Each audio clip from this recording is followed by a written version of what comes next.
A série de mensagens que a gente começa hoje pretende trazer resposta bastante clara e, vamos dizer assim, quebrando muita superstição, muito paradigma, tentando e conseguindo, né? Se for só tentar, não vai adiantar muito para a gente. Responder a pergunta que aquele carcereiro fez para Paulo e Silas, lá no livro de Atos, capítulo 16, versículo 30, né? O que devo fazer para ser salvo? E diante dessa pergunta, da pergunta daquele homem, que não se matou porque os apóstolos não deixaram, né? Fica para nós hoje, tanto tempo depois, a incumbência de continuar dando resposta para essa pergunta que continua sendo feita. O que devo fazer para ser salvo? Não é verdade? Quantos de nós não carregou ou carrega até hoje, perdão, essa dúvida no coração, né? Principalmente se for levar em conta as tradições religiosas segundo as quais nós fomos criados. Eu digo nós, todos nós, sem exceção. Nós somos latino-americanos e, por assim dizer, somos descendentes dos habitantes da chamada Península Ibérica, um pedacinho da Europa que diz respeito a Portugal e Espanha. Dois países que, mesmo diante da Reforma Protestante, permaneceram fiéis ao catolicismo romano. E esses dois países vão colonizar a América praticamente toda. Você tira Estados Unidos e Canadá. Obrigado, minha filha. Pequenos países como do Caribe, como Jamaica, Haiti, as Guianas aqui no Brasil e o resto todinho. Aqui na América do Sul, quer dizer. E o resto todinho foi colonizado por esses ibéricos, portugueses ou espanhóis. Então nós acabamos por receber toda uma carga de tradição cristã que colocou na nossa cabeça, de alguma maneira, que para sermos abençoados por Deus, tínhamos que fazer alguma coisa, realizar alguns atos, digamos, especiais. Fomos instruídos, segundo uma religiosidade cristã, que diz que para recebermos alguma coisa ou merecermos alguma coisa da parte de Deus, nós tínhamos que fazer alguma coisa primeiro. Realizar alguns rituais, realizar algumas atividades religiosas que então fariam do homem merecedor de algum favor diante de Deus. Essa cultura não foi construída do dia para a noite, isso aí foi construído ao longo de séculos e séculos.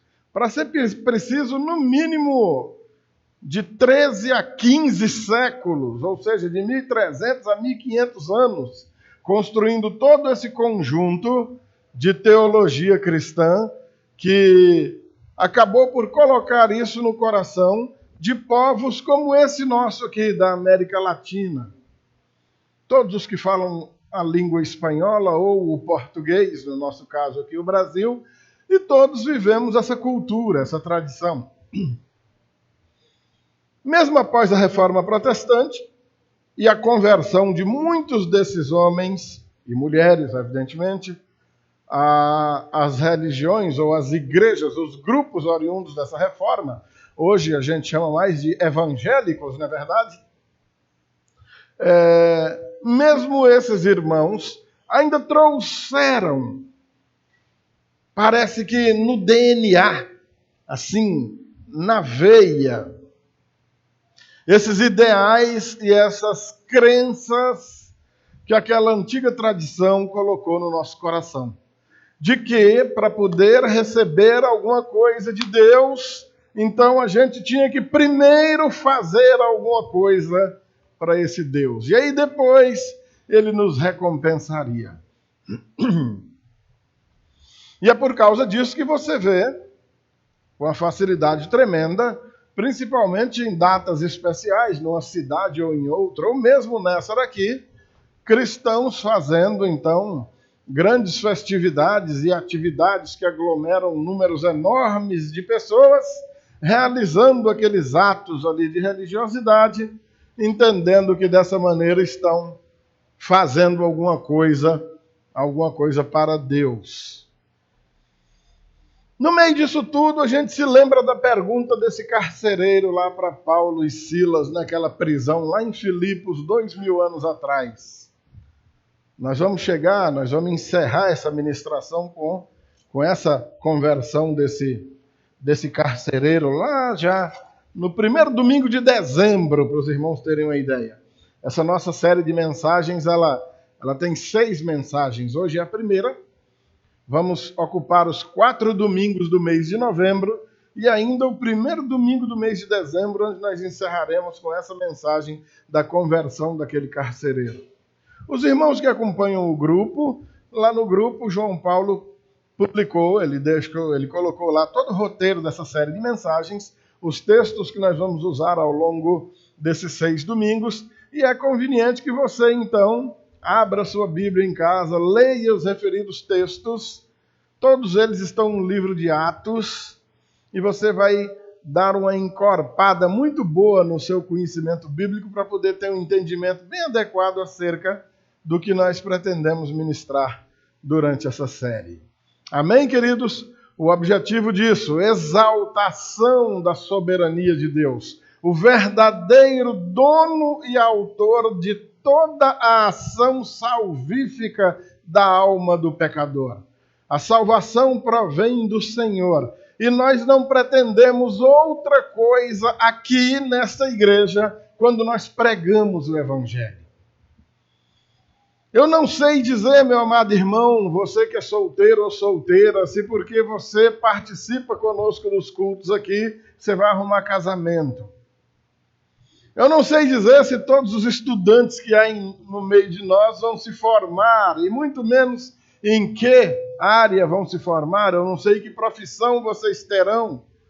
Alguém que eventualmente tenha uma determinada doença, eu não posso te garantir que essa doença vai desaparecer, embora a gente vá orar por isso. Amém? Vamos apresentar diante de Deus e nós cremos no poder de Deus para que, milagrosamente, essa doença seja curada. Não deixamos de crer em Deus, não. Mas, quando nós pregamos o Evangelho, esse não é o nosso objetivo. Se você tem problemas financeiros, vive um perrengue tremendo, uma falta de dinheiro que não se acaba nunca, o que eu posso dizer para você é bem-vindo ao clube. Está aqui mais um companheiro para fazer companhia para você. Sou outro liso e quebrado também, igualzinho a você. E quando nós pregamos o Evangelho, nós não pretendemos de maneira nenhuma que você fique rico por causa dele. E se isso acontecer, que você se lembre dos seus irmãos menos favorecidos. Porque isso sim é praticar o Evangelho. Mas, quando já há algum tempo eu venho sentindo no coração a necessidade de trazer esse tema para a igreja, a gente sente porque, em virtude do embate que há entre a pregação do Evangelho que o Senhor Jesus anunciou e que, consequentemente, os seus apóstolos anunciaram também, e todo o conjunto de crenças e de práticas dos irmãos chamados evangélicos que existem no nosso meio, alguns familiares nossos, parentes muito próximos, amigos muito chegados, colegas de trabalho, gente com as quais a gente se relaciona no dia a dia e que dizem que são servas do Senhor Jesus, e diante do conjunto de crenças e de costumes que essas pessoas difundem no meio da sociedade, no meio das palavras proferidas, das coisas que se dizem, das coisas que se creem, a gente vê a necessidade. A necessidade que há, e urgente, de voltar a falar no amor de Deus, derramado nos nossos corações, que nos enche de ousadia para anunciar o Evangelho do Senhor Jesus Cristo, que tem como única e exclusiva finalidade a salvação da alma. E mais nada. Se você vai ganhar dinheiro, não sei. Se você vai ser curado, sei lá. Se você vai arrumar um bom casamento, não sei. Um bom emprego, não sei, irmãos. Se você levantar bem cedo e for à procura, pode até ser que aconteça. Mas o objetivo do Evangelho é a salvação da alma, amados. E mais nada. Quando pregam outras coisas para você, quando você ouve carros de som andando pela rua anunciando grandes campanhas de grandes milagres e etc., fuja disso, isso não é o Evangelho do Senhor Jesus Cristo. O Senhor Jesus nunca andou fazendo esse tipo de propaganda, nenhum de seus discípulos andou fazendo nada disso, nenhum deles ofereceu nenhuma dessas coisas a ninguém. Pelo contrário, ao invés dessa propaganda toda, quando o Senhor Jesus curava um enfermo, ele cochichava logo no ouvido do cara: não diga isso a ninguém, fique calado. O que não adiantava nada, as pessoas diziam, e a fama corria do mesmo jeito. Quando se faz muita propaganda, é porque está muito interessado em se vender o produto que tem, né? No comércio a gente faz assim, mas a igreja não é um comércio. Amém? Levando em consideração, amados irmãos, essa série de mensagens, abram as suas Bíblias no dia de hoje, no livro de Atos, capítulo de número 2.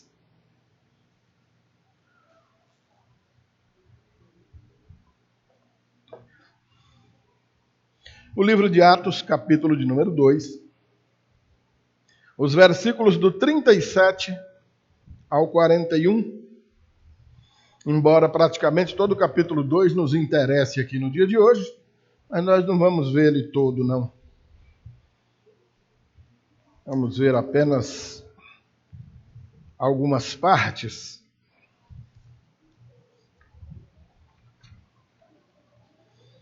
Atos capítulo 2, a partir do verso 37. Já que todos encontraram, o texto que nos diz respeito, e a mensagem de hoje tem como título O fruto do verdadeiro arrependimento. O texto diz assim: quando ouviram isso, ficaram muito comovidos e perguntaram a Pedro e aos demais apóstolos: o que faremos, irmãos? Pedro respondeu: arrependam-se e cada um de vós seja batizado em nome de Jesus Cristo para a remissão dos seus pecados, e vocês receberão o dom do Espírito Santo. Porque a promessa é para vocês e para seus filhos e para todos os que ainda estão longe. Isto é, para todos aqueles que o Senhor nosso Deus chamar. Com muitas outras palavras, deu testemunho e exortava-os dizendo: salvem-se desta geração perversa. Então os que aceitaram a palavra de Pedro foram batizados, havendo um acréscimo naquele dia de quase 3.000 pessoas. Amados, quando ouviram isso, versículo 37, ou escutando ou ouvindo isto, certamente Pedro disse para aqueles homens palavras que provocaram neles aquilo que Lucas retrata com o uso de um verbo que só aparece uma vez no Novo Testamento inteiro. Só aí. E em mais lugar nenhum. No nosso português, a tradução ficou aí. Ficaram muito comovidos. Outra vai dizer, compungindo-se os corações, ou sentindo uma dor profunda no seu íntimo. Foi a melhor tradução que arrumaram para esse verbo, que no original quer dizer tomar uma punhalada, ser apunhalado. Literalmente é o que o verbo quer dizer. Glória a Deus, eu nunca tomei uma facada e Deus queira que não seja dessa que eu morra, nem de nada parecido. Também nunca matei bicho nenhum, porque eu tenho uma pena, eu tenho uma dó dos bichos. Mas a gente vê que quando um fazendeiro, um trabalhador rural vai matar um bicho, ele dá uma facada profunda no bichinho, não é verdade? Talvez até para que o bichinho sofra pouco, né? Morra o mais depressa possível. Quanto menos sofrimento, melhor. Melhor seria que a gente não comesse aquele bichinho, mas por conta do pecado, até eles pagam o estrago causado pela desobediência de Adão. Esse verbo que diz, sentindo uma dor no peito, como quem tenha tomado uma facada profunda, deveria ter sido melhor traduzido na nossa língua portuguesa para que todo mundo, quando lesse esse texto aqui, imediatamente parasse para pensar nisso.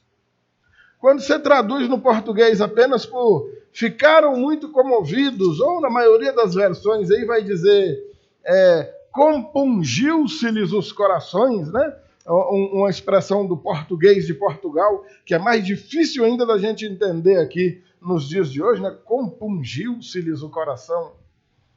É a forma que eles acharam para traduzir que depois que aqueles homens ouviram as palavras de Pedro, eles sentiram como que uma facada profunda no peito, no coração. Sentiram uma dor profunda, uma dor na alma, uma dor lá dentro, que fez com que eles se dirigissem a Pedro com essa pergunta. A Pedro e aos apóstolos, né? Irmãos, sendo assim, e agora? O que a gente faz? E que palavras foram essas que Pedro disse àqueles homens, para que eles sentissem essa facada no peito? Todo o capítulo 2 do livro de Atos gira em torno do derramamento do Espírito Santo naquele dia chamado Pentecostes. Amém, queridos? Você que está familiarizado com a leitura bíblica não está estranhando nada do que a gente está falando. Após a ascensão do Senhor Jesus, ele foi para o céu. Seus discípulos ficaram instruídos para que permanecessem em Jerusalém, a fim de que do alto fossem revestidos de poder, para que então, uma vez revestidos desse poder, fossem capacitados para serem testemunhas do Senhor Jesus, tanto ali em Jerusalém, como no estado da Judéia, no estado vizinho de Samaria e até os confins da terra, até aqui onde nós estamos e até onde o Senhor quiser que o Evangelho possa chegar. Quando entra no capítulo 2 do livro de Atos, então acontece que, naqueles dias festivos, com Jerusalém cheia de gente, alguns irmãos, então, recebem o Espírito Santo. As testemunhas que ali estão dizem que viu descer sobre cada um deles algo semelhante, parecido como línguas de fogo, e aqueles homens começaram a falar em outras línguas. Talvez um dos textos mais atropelados e mal compreendidos, e por conta disso muito mal aplicados nos nossos dias. O texto segue dizendo que havia naquele lugar judeus piedosos de pelo menos 16 localidades e idiomas diferentes. E aqueles irmãos se dirigem aos apóstolos ou uns aos outros admirados, como quem diziam, esses homens aí, eles não são iletrados? Ou seja, eles não eram doutores, não eram poliglotas. Como é que nós estamos ouvindo eles falarem das maravilhas de Deus na nossa própria língua materna? Então, isso serve, o objetivo do sermão de hoje não é tratar dessa questão, isso fica para um outro dia, mas isso, dando rapidamente uma pincelada, aqueles homens não falaram em nenhuma língua estranha. Eles falaram em línguas humanas, que eram possíveis de ser compreendidas por quem ouvia. Porque o comentário dos irmãos foi precisamente isso. Se eles não são doutores, se eles não são poliglotas, não estudaram outras línguas, como nós estamos ouvindo eles glorificarem a Deus na nossa própria língua materna? Nos dias de hoje a gente ouve um pronunciar de palavras inimagináveis que nem quem as profere faz ideia do que seja e imaginam que isso seja manifestação de poder do Espírito Santo. E não é, por mais que alguns irmãos insistem que seja, é porque eles querem que seja, mas biblicamente não é. A Bíblia não ensina isso. Criaram essa crença e ela se popularizou, infelizmente. O certo é que, ouvindo aqueles homens pronunciarem aquelas virtudes, ocorre então entre os presentes grande surpresa. E o versículo de número 12, ainda aí no mesmo capítulo, tá? 2. O que acontece no versículo 12? Todos, atônitos e perplexos, interpelavam uns aos outros e perguntavam: o que quer dizer isso? Em piauiês, se tivesse um piauiense lá, ia dizer: que é isso mesmo, hein? O versículo seguinte, com maior atrevimento, versículo 13, outros, porém, zombavam, dizendo: eles estão bêbados. Evidentemente, alguém não entendia todas as línguas que eram faladas e podia confundir com a língua de alguma pessoa embriagada. Ah, tá bêbado esse camarada aí. Mas eles também não acreditavam que havia ninguém bêbado, não. Tanto é que o versículo está dizendo que eles estavam zombando. Já que não entendiam o que estava sendo dito, então era mais fácil dizer: esses cabas estão bêbados, rapaz. Não preocupa com isso aí, não. Por conta disso, se levanta, então, o apóstolo Pedro, junto com os demais. Está aí, junto com os outros 11, está no versículo 14. E ergue a voz e adverte aqueles homens. No versículo 15, ele diz, então, para eles: estes homens não estão embriagados. O que vocês estão vendo acontecer aqui hoje é o cumprimento de uma promessa muito antiga. Então, ele vai citar o profeta Joel, que diz que nos últimos dias o Senhor derramaria do seu Espírito sobre toda a carne. Amém, amados? Qual o diferencial entre os dias do profeta Joel e os dias de hoje, os chamados últimos dias, esses lá do dia de Pentecostes? Últimos dias. Toda vez que você ouvir falar em últimos dias na Bíblia, diz respeito desde a crucificação de Jesus até a sua vinda. Ou seja, hoje nós estamos nesses tais últimos dias.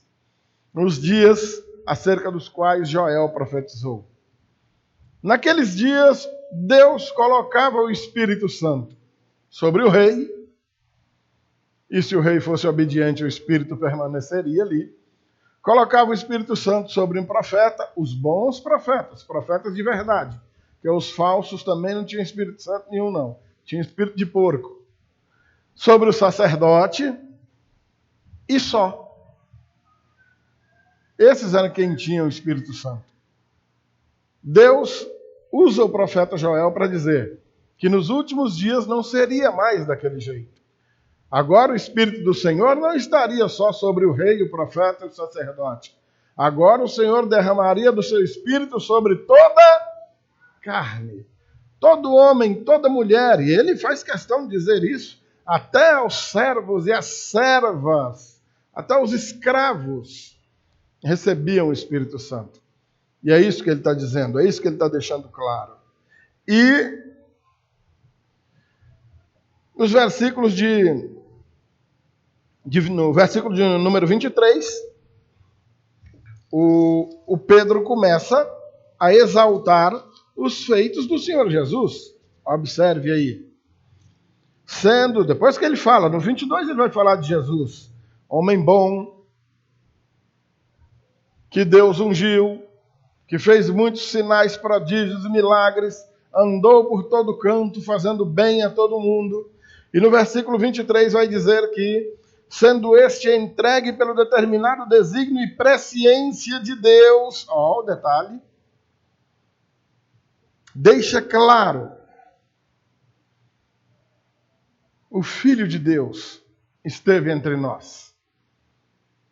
O Verbo encarnou e morou conosco. Emanuel, Deus conosco. Fazendo bem, ensinando tudo quanto deveríamos guardar, mas pela presciência do próprio Deus, foi entregue segundo o desígnio previamente determinado. Como a própria palavra vai dizer, o Cordeiro morto desde a fundação do mundo. Jesus já era propiciação pelos pecados de todos aqueles que haveriam de ser salvos, antes mesmo do mundo existir. Deus nunca foi pego de surpresa. Continuando, ainda no mesmo versículo 23, depois de fazer essa baita apresentação do Senhor Jesus, o Pedro então diz para aqueles homens: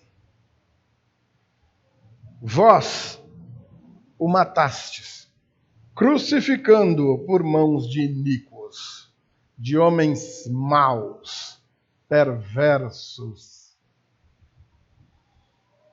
Para aqueles homens que já estavam assombrados com o que tinham visto acontecer, ouviram um vento, viram algo semelhante a línguas de fogo descendo sobre alguns homens, e aqueles homens glorificando a Deus em vários idiomas diferentes, ficaram perplexos, admirados, o que é que está acontecendo aqui? Uns zombadores no meio, esses camaradas estão embriagados, e um apóstolo com toda a autoridade se levanta e explica o que está acontecendo. E lembra aqueles homens: ele veio e vocês o mataram, crucificando-o por mãos de homens pagãos. Evidentemente, aqueles homens começaram a murchar em si mesmos. Aquela facada no peito começou a entrar. Uma pregação em campo aberto, numa época que não existia microfone, caixa de som, nem nada parecido. O camarada obteve o resultado de ver a conversão de pelo menos 3.000 pessoas. Imaginem o silêncio que se fazia naquele lugar enquanto Pedro dava essa lapada nesses homens. Não era para ser pequena não, né? Os versos do 25 ao 28, ele usa o salmo de número 16. Quando Davi vai, falando do seu próprio infortúnio e sofrimento, profetizar acerca de Jesus, ele não permitirá que a minha alma permaneça na morte, e nem que o meu corpo veja a corrupção, ou seja, que o meu corpo entre em decomposição.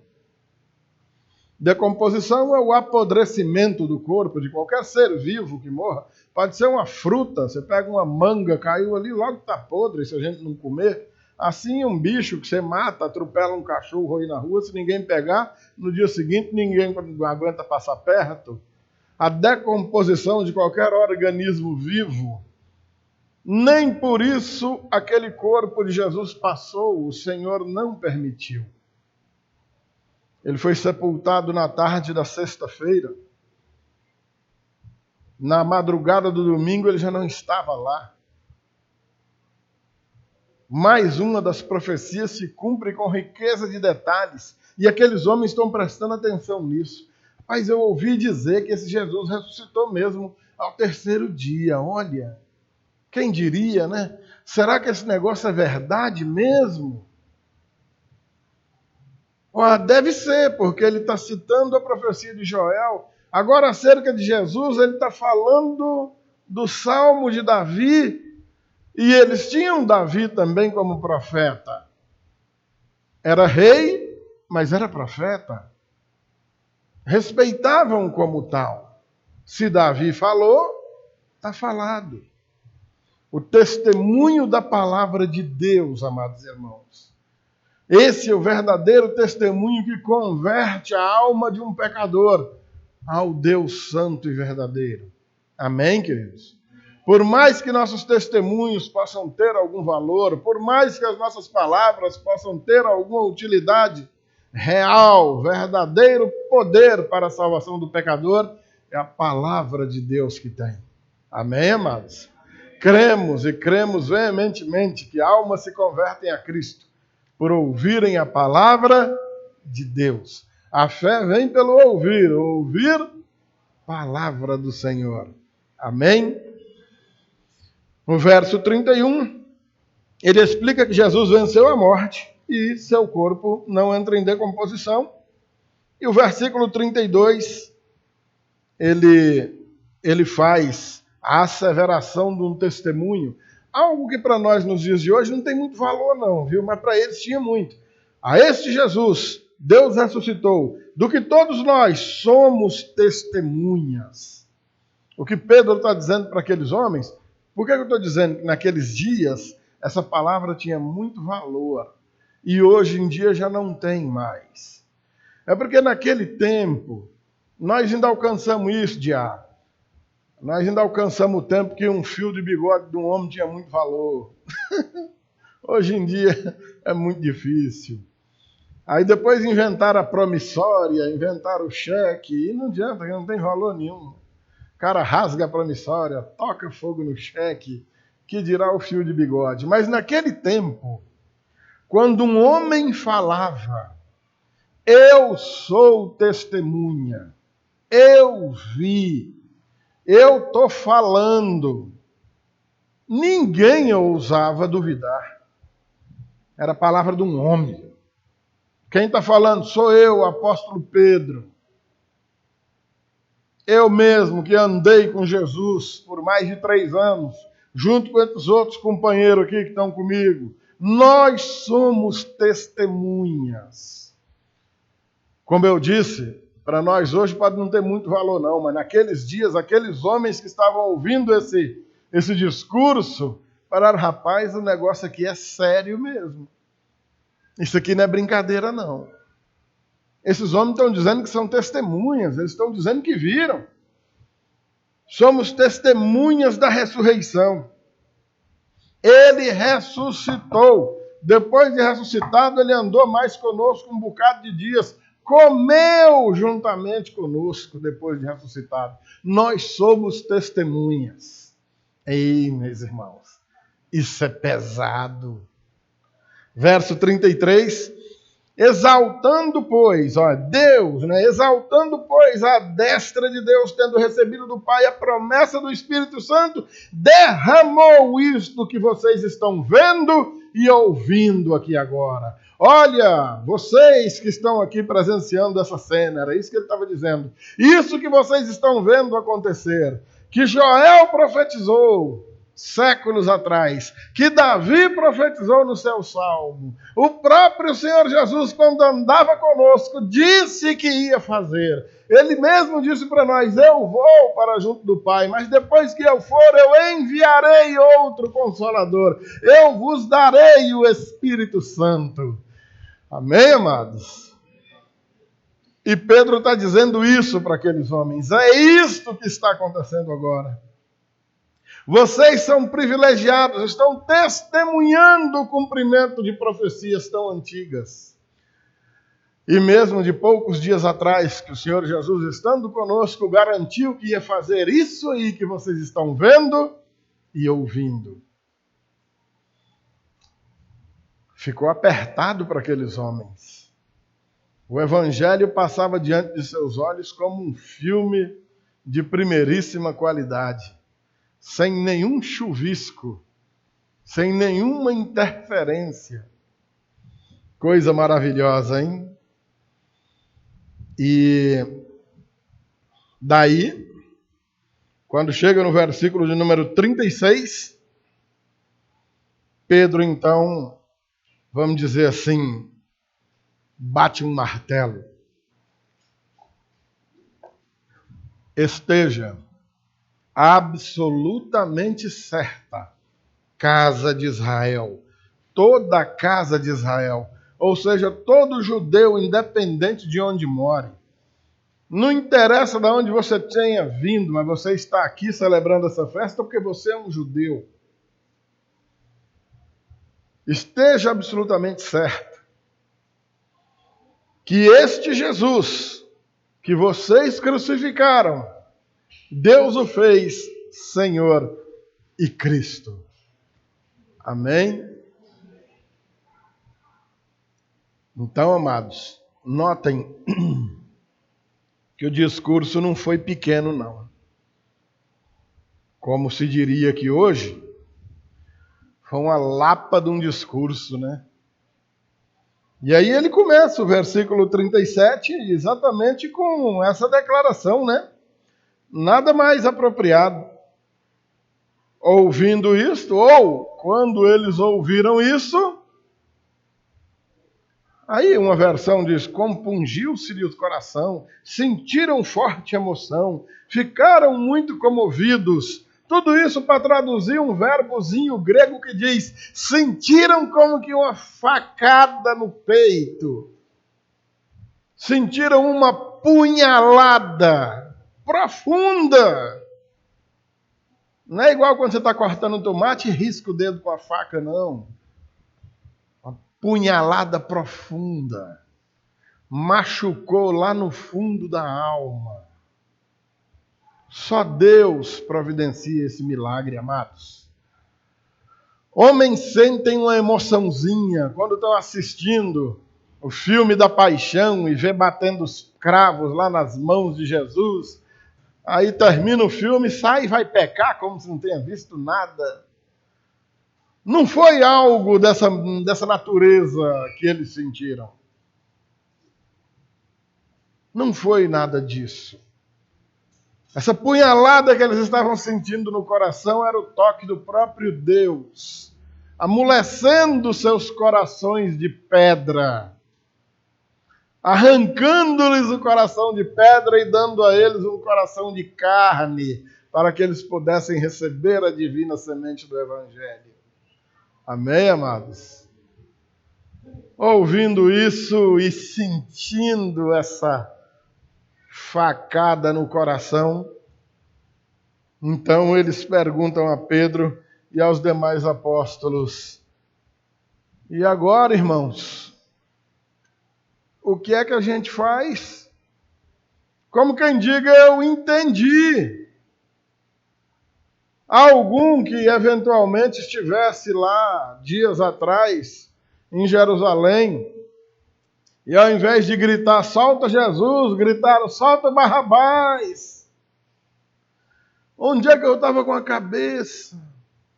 Pessoal levando aquele Jesus para crucificar, eu estava vendo ele andando nu pelo meio da rua, com aquela trave de cruz nas costas, o soldado batendo nele e eu batendo palma, leva meu, desce e ataca nesse camarada. Onde eu estava com a cabeça, eu estava louco. Outro podia não ter nem participado de tudo isso, mas poderia ouvir tudo aquilo. Eu assisti aquela crucificação, eu vi esse Jesus fazendo milagres. Eu vi o quanto esse homem era bom, ele não merecia passar por aquilo, eu sou testemunha também. Mas espera aí, fomos nós que crucificamos ele? Sim, amados. Fomos. Nós.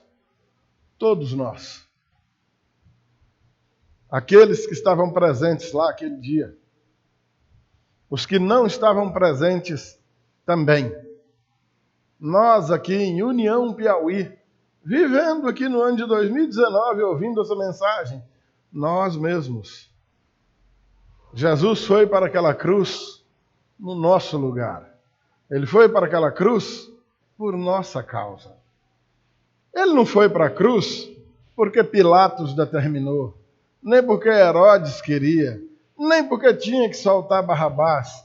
Ele foi para aquela cruz para morrer no nosso lugar, voluntariamente. Passou pela morte para derrotá-la no nosso lugar. Aquilo que era impossível para nós, ele fez no nosso lugar. Amém, amados? Ele deu a sua vida por nós. Ele se entregou no nosso lugar. Você consegue entender isso, meu amado irmão? Você consegue entender isso, minha irmã? Quando Pedro está dizendo isso para aqueles homens, vós o crucificastes. Ele está falando conosco. Nós também. Não adianta olhar para aqueles homens com raiva. Mas que esse cara perverso. Pelo contrário, dê glória a Deus pelo fato de nós não estarmos lá naquele dia, porque nós também teríamos gritado, solta o Barrabás. Jesus estava ali para aquilo mesmo. Ninguém, nem o universo inteiro conseguiria matar Jesus na marra. Ele se entregou por nós. Amém? Diante da pergunta dos cabras, e agora, irmãos, que faremos? Nós estamos fazendo a mesma pergunta. Mas quer dizer que eu sou culpado da morte de Jesus? Sim, é. Não sou não, pastor. É sim. Não sou. É. Eu não quero ser. Bom, meu irmão, se o Senhor te escolheu, se Ele te elegeu entre os que hão de herdar a vida eterna, querendo ou não querendo, Ele morreu no teu lugar. O sacrifício eficaz do Senhor em teu favor não desperdiçou uma gota sequer de sangue, daquele sangue precioso. E Ele morreu sim no teu lugar. Todos os salvos em Cristo Jesus são responsáveis por aquela morte. E glória a Deus pelo perdão que Ele derramou sobre nós. Amém? O que faremos então? Verso 38. Respondeu Pedro: arrependei-vos. Simples assim. Arrependam-se. Mas só isso? É. Ô, amados, vamos lá. Algumas palavras para nós. Nesse nosso idioma, o bom e velho português. São dificílimas de serem adequadamente traduzidas e compreendidas. Amor. Difícil de entender o que seja amor. E a outra que dá um trabalhão tremendo para a gente destrinchar é essa. Arrependimento. Nós somos peritos em confundir arrependimento com remorso.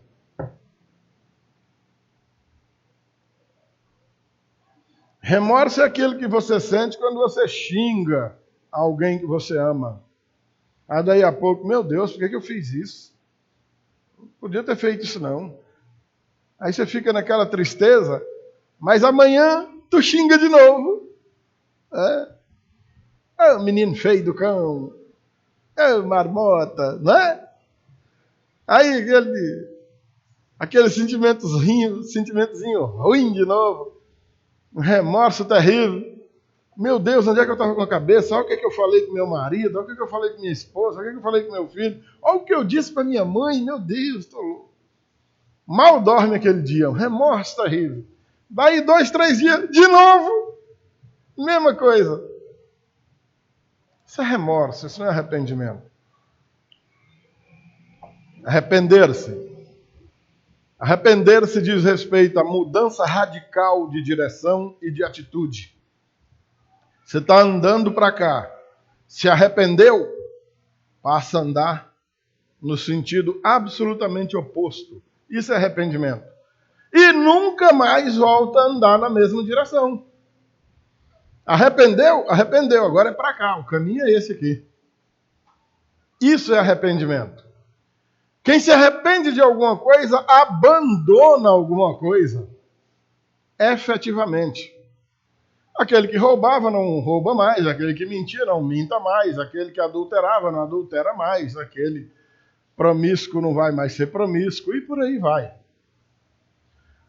Esse arrependimento diz respeito a reconhecimento de nossa natureza pecaminosa. Biblicamente falando, esse arrependimento significa voltar-se para Deus, sentindo profunda tristeza em virtude do pecado. É olhar para dentro de você mesmo e se reconhecer como um pecador terrível. Fala, meu Deus, olha que monstro que eu sou. Jesus morreu para salvar uma marmota como eu.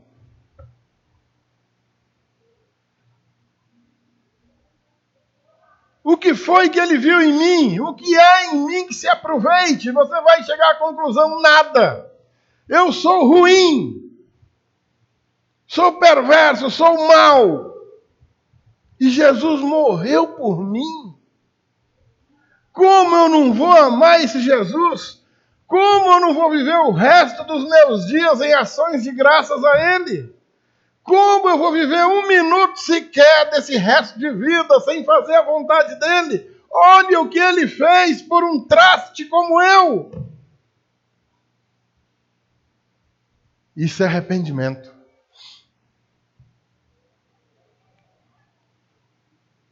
O que é que ensinaram para nós que era arrependimento?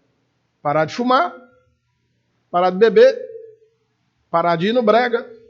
Aí, dependendo do estilo da denominação, mudar o estilo da roupa, o estilo do cabelo, não jogar mais futebol.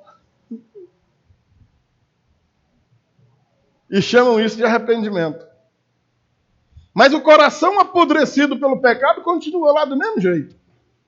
Não perdoa, não ama, não serve, não louva, não glorifica a Deus, não dá testemunho cristão para os que estão do lado, ao ponto da família dizer, eu ser crente que nem fulano, Deus me livre.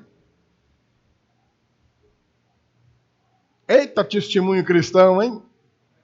Pensa num crente ceboso. Arrependimento tem nada a ver com essas picuinhas que eu falei. O verdadeiro arrependimento diz respeito, sim, o camarada que fumava não vai mais fumar, que bebia não vai mais beber, essas coisas vão acontecer mesmo, são naturais. Mas essa mudança de ser, essa mudança radical do interior, é que diz respeito a um genuíno arrependimento. É todo um conjunto. A natureza vai modificar completamente, uma mudança de dentro para fora. E nunca o contrário.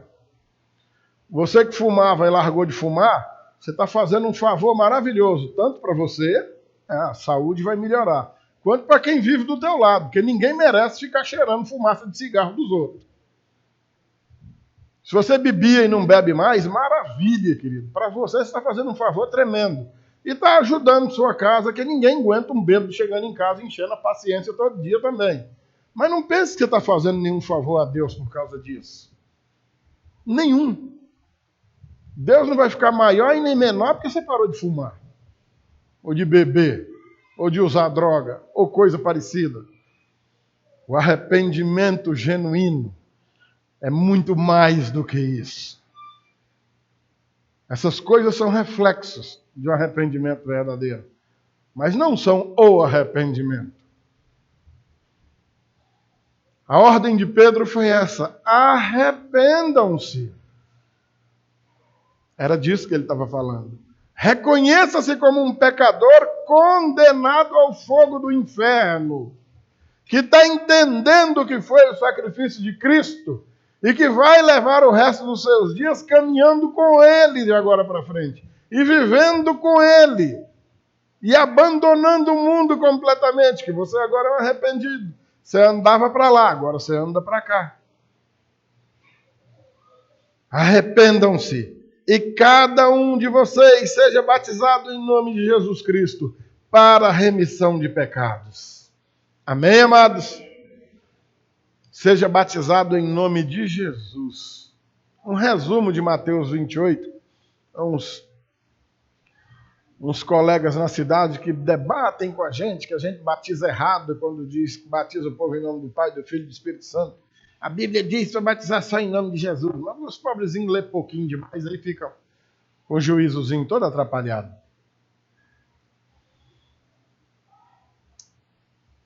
Cada um de vós seja batizado em nome de Jesus Cristo para a remissão de pecados.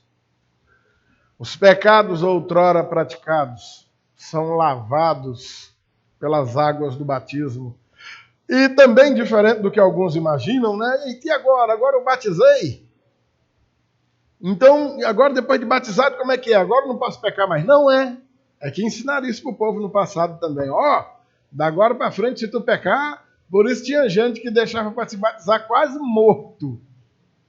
O camarada tinha que contar com a sorte, né, de não morrer antes do que ele calculasse. Quando estava velhinho, só a mochiba, eu vou ser batizado agora, que agora eu não vou mais pecar mesmo. Isso é um entendimento equivocado. Nós vamos continuar pecadores, irmão. Enquanto estivermos nesse mundo, morando nesse corpinho de carne e osso, todo dia nós vamos pecar. A diferença é que esse batismo é apenas o símbolo. É a simbologia do arrependimento, é a confissão pública para o mundo inteiro ver que realmente você se arrependeu. Essa remissão de pecados diz respeito a se colocar debaixo de um outro batismo, de um batismo do próprio Senhor Jesus Cristo, do lavar regenerador dessa água e da palavra do Senhor para o resto da vida. O batismo acontece hoje e todos os nossos pecados estão remidos de uma vez por todas. Todos estão sendo depositados no Senhor Jesus e no seu sacrifício. Amém, amados? Não quer ser você que está com medo de batizar, com medo de continuar pecando. Tira isso da cabeça. É só falta de compreensão, tá bom? Arrependam-se e cada um de vocês seja batizado em nome do Senhor Jesus Cristo para a remissão de pecados. Oh, glória a Deus! E então recebereis o dom do Espírito Santo. Ou seja, o que Pedro está dizendo para aqueles homens? Diante da pergunta cruel, e agora o que a gente faz? Arrependam-se. Primeiro, arrependam-se. Por isso que lá no momento do batismo é a primeira pergunta que a gente faz, lá já dentro da água. Irmão fulano está arrependido de seus pecados? Evidentemente que ele vai dizer que sim. E nós vamos explicando isso sempre que vamos batizar alguém. Tem certeza de sua salvação eterna? Isso é outra situação que a gente vai conversar depois. Arrependam-se, sejam batizados em nome do Senhor Jesus Cristo para a remissão de pecados. E isso que vocês viram acontecer com esses homens aqui hoje, vai acontecer com vocês também. O Espírito Santo que foi derramado sobre eles, que foi derramado sobre nós, também será derramado sobre você. Amém, amados? Diferente do que se pensa. O batismo com o Espírito Santo não é uma segunda bênção depois de se converter. É uma bênção que segue imediatamente o ato de conversão. Você recebe o Espírito Santo no momento em que você crê. E crê de todo o coração. Amém? Olha, homens que estavam zombando ou curiosos para saber o que está acontecendo com esses outros aí. Depois de toda aquela exposição, esse mesmo Espírito que desceu sobre eles, também descerá sobre vocês. E não é igual lá na macumba, onde o macumbeiro incorpora um Exu, um demônio, faz um bocado de barbaridade, depois o Exu vai embora e deixa o coitado lá todo mole. O Espírito Santo vem a você e fica com você. É a forma milagrosa que nós não sabemos explicar como. Deus coloca parcela dele mesmo em você. É o próprio Espírito do Senhor habitando no crente, por meio do qual você agora sim consegue compreender as coisas de Deus. Aquilo que era impossível compreender sem o Espírito, agora você compreende. É agora que você encontra forças para resistir ao pecado. Antes, o pecado te dominava e você era uma barata, fraco, que só espirro de gato. O pecado fazia de você o que queria. Agora, com o Espírito Santo, não. Agora você tem poder, você tem força para resistir ao pecado, para lutar contra ele. Amém, amado? E é agora que você encontra ousadia, coragem para abrir a sua boca e testemunhar do Evangelho de Cristo. Amém?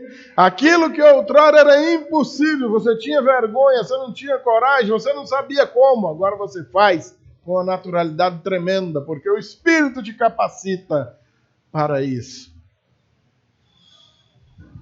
Esses homens agora ficam encantados. Puxa vida, olha que interessante. Então, não tem que pagar nada, não? Esses homens que receberam tudo isso aí hoje, eles não vinham pagando um carnê, um talão aí faz tempo, não? Não. Mas eu não tenho que fazer nenhum ritual, eu não tenho que ir lá no templo levar um bicho para sacrificar, cortar alguma coisa, fazer uma nova circuncisão. Não. O que é que eu tenho que fazer? Nada. Você crê? Eu creio. Arrependa-se. Seja batizado em nome do Senhor Jesus, para a remissão dos pecados.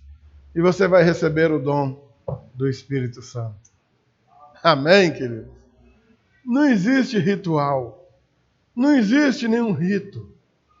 Não existe nenhum sacrifício. Quem fez o sacrifício foi Jesus.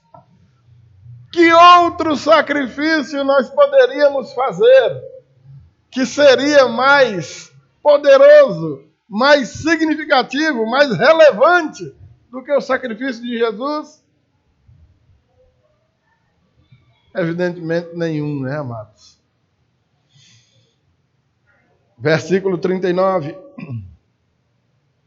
Porque a promessa é para vocês e para os seus filhos e para todos os que ainda estão longe, isto é, para todos aqueles que o Senhor nosso Deus chamar. Amém, queridos? Quando Pedro explica isso para aqueles homens, ele diz, olha, essa promessa é para todos aqueles que o Senhor chamar. Tanto para nós judeus aqui agora, quanto para os judeus que estão longe, quanto para os gentios, ou seja, os não-judeus que estão mais longe ainda, porque nós ainda esperávamos o Messias, ainda que o Messias tenha vindo e a gente tenha matado ele, porque não identificamos. Mas e o gentio que não espera Messias nenhum? Para nós havia uma promessa, e para o gentio que não tinha promessa nenhuma, nós tínhamos profetas, nós tínhamos a Escritura, e o gentio que não tinha profeta, não tinha Escritura. E a salvação chegou para eles também. Oh, glória a Deus, hein, queridos? Você já pensou que coisa tremenda? Que notícia maravilhosa Pedro está dando para aqueles homens. E para você hoje? Como é que essa notícia cai no seu coração? Será que a punhalada que aqueles homens sentiram no peito, você é capaz de sentir também? Você consegue sentir também? Nós oramos a Deus pedindo tanta coisa, né? Queria ver a nossa ousadia para orar a Deus e pedir: Senhor, eu quero sentir uma punhalada dessa no peito.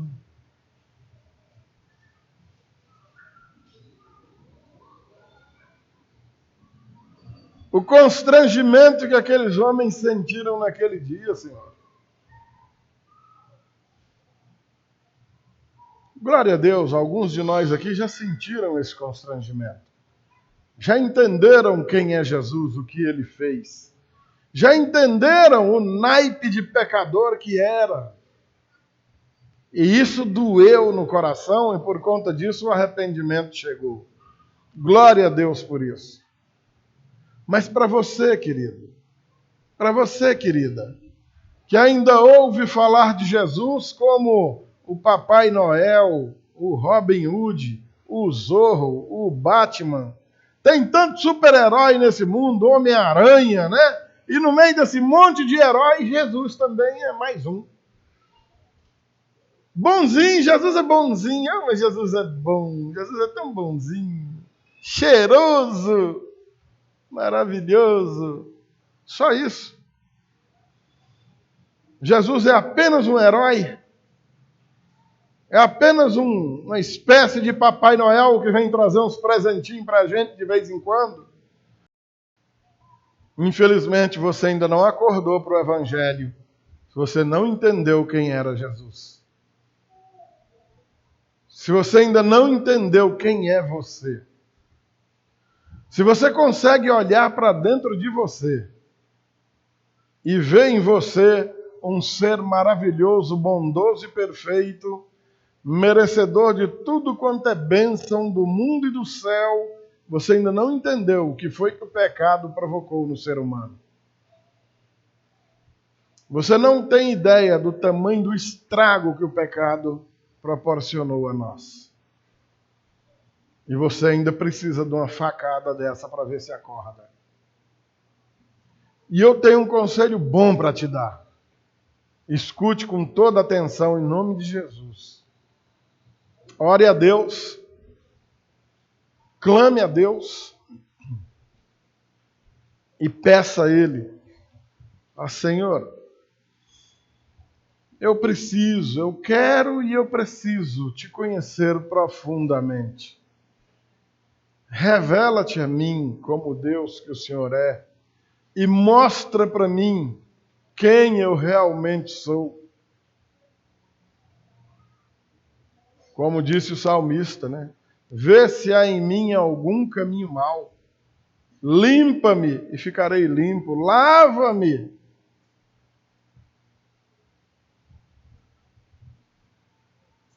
Clame a Deus. Ele é misericordioso e bondoso e Ele ouve orações. Ele vai te ouvir. Clame a Ele de todo o coração e diga mesmo: Senhor, completa essa obra em mim. Quero crer de todo o coração. Arranca mesmo esse coração de pedra que há no meu peito e coloca um de carne macio, onde a divina semente caia e possa entrar. Amém? Verso de número 40.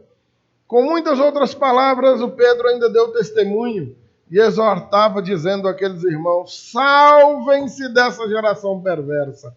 Amados, quando o texto diz com muitas outras palavras, porque elas não estão ditas aí, você pode imaginar aí que Pedro tenha dado uma percorrida pela Escritura inteira, apresentando Jesus àqueles homens, tanto falando acerca do Salvador, quanto falando acerca da condição de perdição de todo homem, para que aqueles homens compreendessem a necessidade dessa ordem que ele dá no fim do verso 40. Salvem-se dessa geração perversa. Ou seja, essa humanidade que hoje se conhece, esse mundo todo que hoje você vê, seja com os olhos assim pessoalmente, ou pela televisão, ou seja lá de que modo for, tudo isso está indo para o fogo, meu amado irmão. A ira de Deus permanece sobre todo aquele que não foi convertido a Ele mesmo.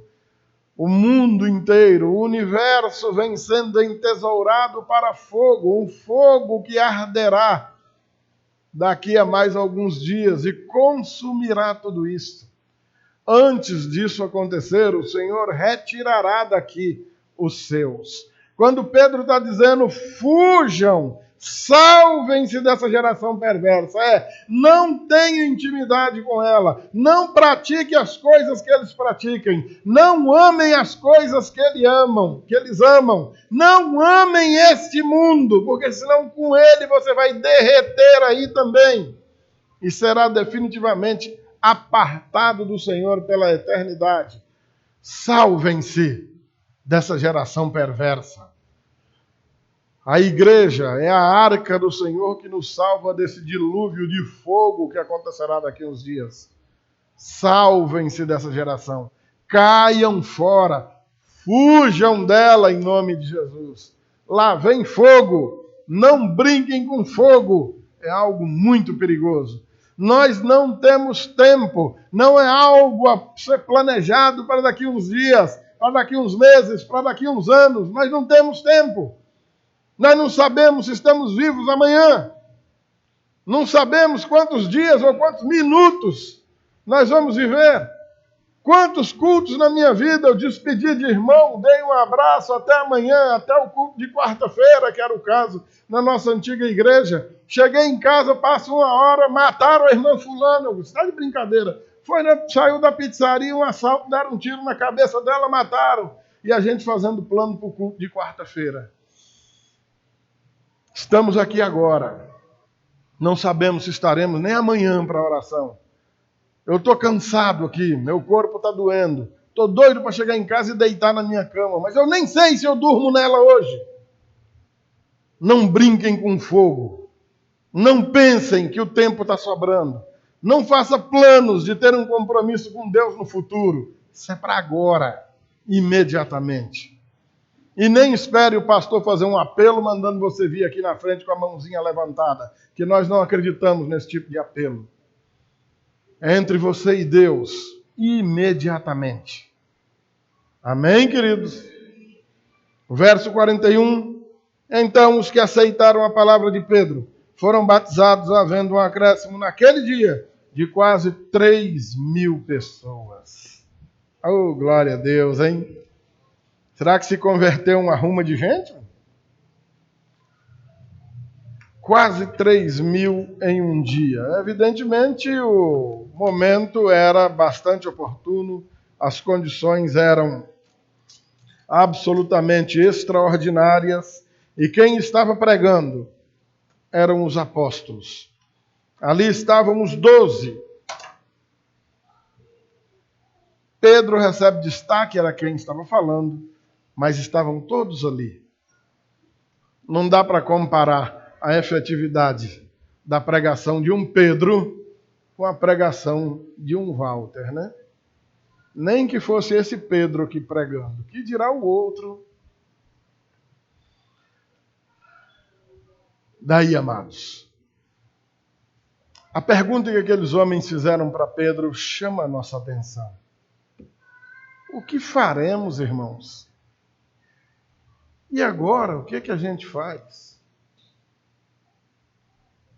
Entendemos que essa pergunta ecoe no seu coração, mas é evidentemente a resposta dada por Pedro também. Arrependei-vos, sejam batizados em nome do Senhor Jesus para a remissão de pecados, e então receberão o dom do Espírito Santo. Não é um rito religioso,